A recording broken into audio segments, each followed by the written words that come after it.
નમસ્કાર, આપ જોઈ રહ્યા છો નેશન પ્લસ ન્યૂઝ. હું છું આપની સાથે હિતલ ભગત. જોઈએ આજની ટોપ 10 ન્યૂઝ. રાજ્ય સરકારે પાટીદાર અનામત આંદોલનના ગંભીર કેસો પાછા ખેંચ્યા.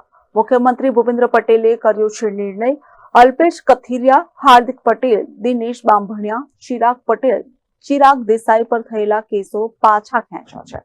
મહેસાણા કડી જિલ્લાના 307 જેવી કલમના કેસો પણ પાછા ખેંચ્યા છે, જેમાં દિનેશ બાંભણિયાએ રાજ્ય સરકાર તેમજ પાટીદારોનો આભાર માન્યો.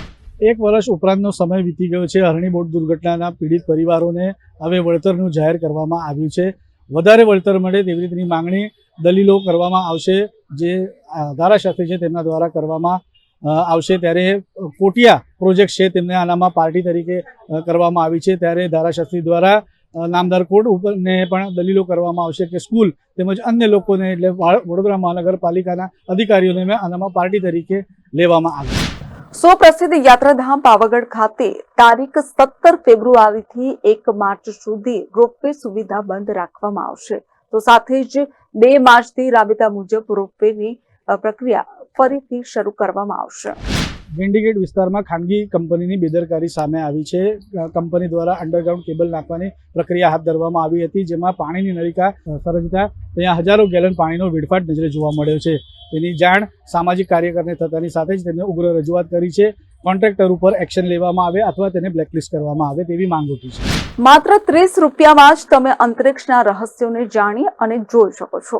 બ્રહ્માંડના પ્રવેશ દ્વાર સમાન ભુજની નવનિર્મિત વેધશાળામાં ભારતમાં અવકાશ વિજ્ઞાન ક્ષેત્રે શિક્ષણને વેગ આપવામાં અને અવકાશ સંશોધનમાં લોકોની રુચિ વધારવામાં આ વેધશાળાની મહત્વની ભૂમિકા. વહેલી સવારે વડોદરાના પોલો ક્લબ પર સ્વિફ્ટ ડિઝાયર ગાડી અને કિયા એલ્ટોસ ગાડી વચ્ચે અકસ્માત સર્જાયો હતો.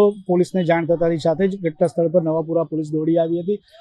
પોલીસ દોડી આવતાની સાથે જ સ્વિફ્ટ ડિઝાયર ગાડીમાંથી 3 ઈસમોને અટકાયત કરી દેવામાં આવી છે. તેમાંથી એક ઈસમ છે તે અમદાવાદ ક્રાઇમ બ્રાન્ચના ગનમેન તરીકે નોકરી પર ફરજ ભજવે છે. ત્રણેય ઉપર પ્રોહિબિશનનો ગુનો દાખલ કરવામાં. મોડાસા ગ્રામ્ય પંથકની શાળામાં કાર વોશ કરતા વિદ્યાર્થીનો વિડીયો વાયરલ થયો હતો, જેને લઈને આ વાયરલ વિડીયો મોડાસા નજીક બાજકોટ પ્રાથમિક શાળાનો હોવાનું સામે આવ્યું છે.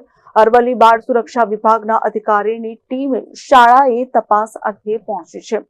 બાળ સુરક્ષા અધિકારીએ શિક્ષકના અને બાળકોના નિવેદન નોંધ્યા છે. તો બગીચામાં પાણીના છંટકાવ દરમિયાન અજાણતામાં બાળકોએ કાર વોશ કરી હશે તેવું નિવેદન આચાર્યએ આપ્યું છે. હરણી બોટકાંડ દુર્ઘટનાના પીડિતોને હવે વળતર જાહેર કરવામાં આવ્યું છે. 31,75,700 જેટલું વળતર ચૂકવવામાં આવ્યું છે. ત્યારે ધારાશાસ્ત્રી હિતેશ ગુપ્તા દ્વારા જણાવવામાં આવ્યું છે કે નામદાર હાઈકોર્ટ સમક્ષ તેની જે વળતર છે તે વળતર વધારવાની પણ માંગણી કરવામાં આવશે અને વહેલી તકે તેનું નિરાકરણ આવે તેવી રીતે વાતો તેમના દ્વારા જણાવવામાં આવી છે. 9% વ્યાજે આ જ્યાર સુધી વળતર નહીં મળે ત્યારે 9% વ્યાજ સુધી આનું વળતર ચૂકવવામાં આવશે તેવી રીતની વાત ધારાશાસ્ત્રી હિતેશ ગુપ્તા દ્વારા જણાવવામાં આવી. જાલોદ તાલુકામાં આદિવાસી સમાજ ઉપર જાતિ વિષયક શબ્દોનું ઉચ્ચારણ કરી અપશબ્દો બોલી આદિવાસી સમાજને અપમાનિત કરનાર વ્યક્તિ સામે કાયદેસરની કાર્યવાહી. આદિવાસી સમાજને અપમાનિત કરતો વિડીયો વાયરલ થતા આદિવાસી સમાજમાં રોષની લાગણી ફેલાવા પામી છે. વડોદરાના મધ્યમાંથી પસાર થતી વિશ્વામિત્રી નદીમાં ડ્રેનેજનું પાણી ઠાળવવા મામલેનો વિડીયો નેશન પ્લસ ન્યૂઝ માધ્યમથી પ્રસારિત કરવામાં આવ્યો હતો. સયાજી હોટેલના કારનામાના આ દ્રશ્યો નેશન પ્લસના કેમેરામાં કંડારવામાં આવ્યા હતા. પાલિકા તંત્રનો ધમધમાટ શરૂ થઈ ગયો છે. વોર્ડ નંબર 13ના મ્યુનિસિપલ કાઉન્સિલર જાગૃતિબેન કાકા દ્વારા પણ આની રજૂઆત કરવામાં આવી છે. વહેલી તકે આના ઉપર એક્શન લેવામાં આવશે. તો દર્શક મિત્રો, આ હતી આજની ટોપ 10 ન્યૂઝ. હવે પછીની ન્યૂઝ જોવા માટે અમારી નેશન પ્લસ ન્યૂઝની યુટ્યુબ ચેનલને સબસ્ક્રાઇબ કરો. નમસ્કાર.